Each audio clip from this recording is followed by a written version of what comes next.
I am not a bounty hunter.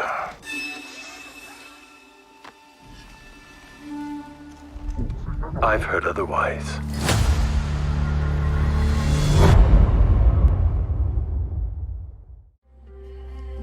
Boba Fett is back from the dead, and he intends to rule with respect, as shown in every single promotional material for the second live-action Star Wars show.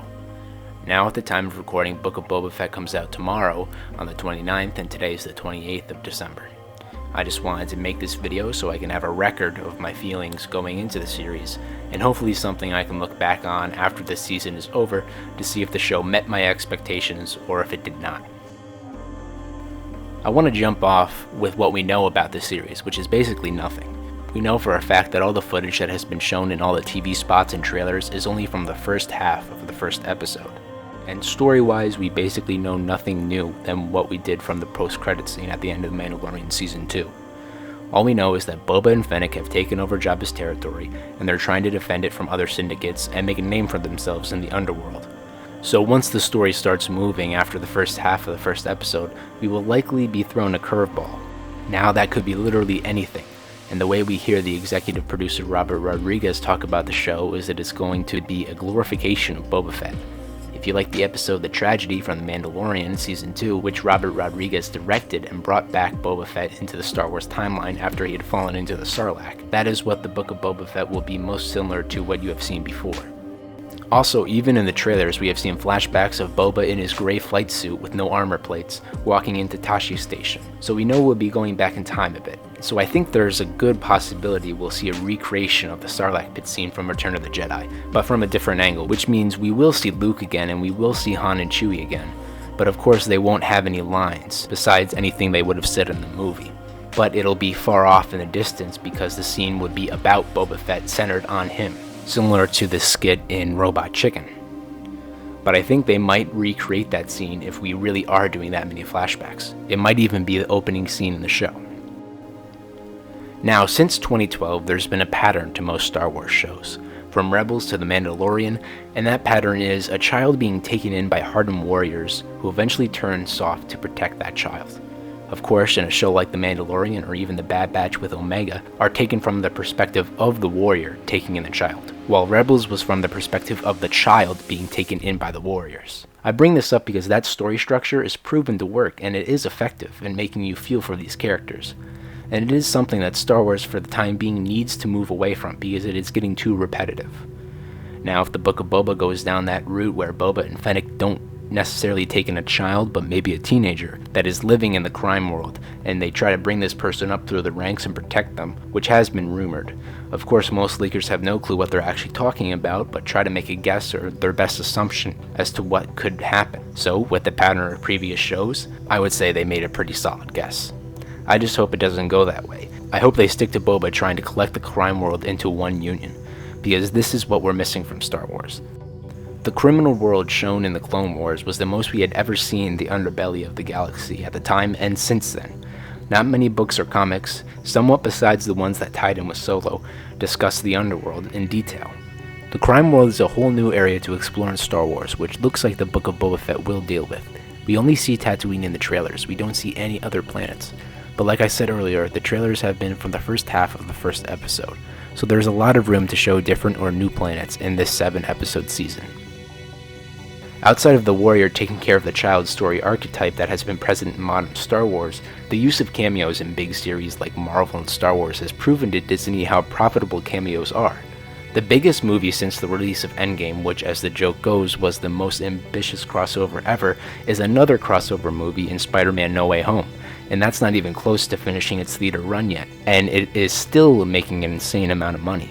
Mandalorian Season 2 more or less used cameo characters as a crutch to move its story. Even Bad Batch every 2 or so episodes would have a cameo in there sometimes, even though they weren't necessarily there to progress the story. And when we'll be moving into the underworld in Book of Boba Fett, there's a lot of opportunity for Bossk, Dengar, IG-88, any of the bounty hunters from the original trilogy era, and even going to the Clone Wars with Cad Bane, who would possibly make the jump to live action in this show, which I will not complain about, only if it's done well and not one of a half dozen other cameos. I don't want to see a cameo in episodes 1, 3, 5, and 7 as the pattern seems to be, because while those moments are great, And undoubtedly the best moment in Star Wars film during 2021 was Cad Bane's return in The Bad Batch, but it wasn't necessary. It might have gotten me jumping up and down, but in the end it added nothing to his character. And his role could have easily been replaced by the already established character in that show, Fennec. But was it even necessary to have Fennec Shand play a role in that show? Of course I'm willing to accept that her role might tie into the Book of Boba Fett, with Omega possibly meeting Boba in the series. But as of right now, they could use a whole new character to fill in those two spots instead of having to rely on legacy characters. The main problem with the use of cameos is how much weight we give them, because The Mandalorian Season 2 culturally, outside of our fandom, was huge. It was everywhere. People talked about it until the end of February because of those cameos, after it had ended in mid-December. But The Bad Batch, even within our own community, kind of died off within a week of its ending, because the final episode didn't have a big character reveal or a big character comeback.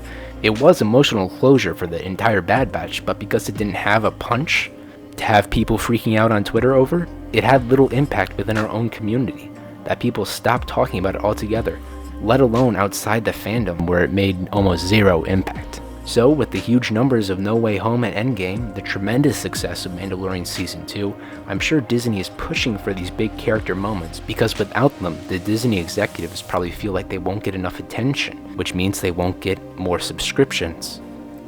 The Mandalorian Season 1 did not rely on character cameos or really anything that had already been pre-established in Star Wars besides the Empire, the culture of Mandalorians, and the end of the Galactic Civil War. Besides that, it did its own thing and was praised for it. The first season of The Mandalorian was not just praised by hardcore Star Wars fans for being a decent show, but by most people it was commended as being a good show after the main public opinion on Star Wars had been soured due to the sequels. The Mandalorian Season 1 for many people felt like a return to Star Wars, because that's what it aimed to do, without having to rely on anything else or being too careful of treating a character or a planet a certain way. And that's what gave it its success. Lucasfilm took that success with the first season and ran with it and shoved as many reasonable cameos as it could into Mandalorian Season 2, and made more money because of it.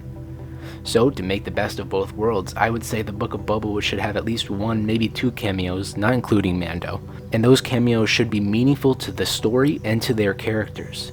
And this might be a little bit of a tangent, but definitely not Mace Windu. I just wanted to put that out there on the very slim chance they somehow bring back Mace Windu in the show.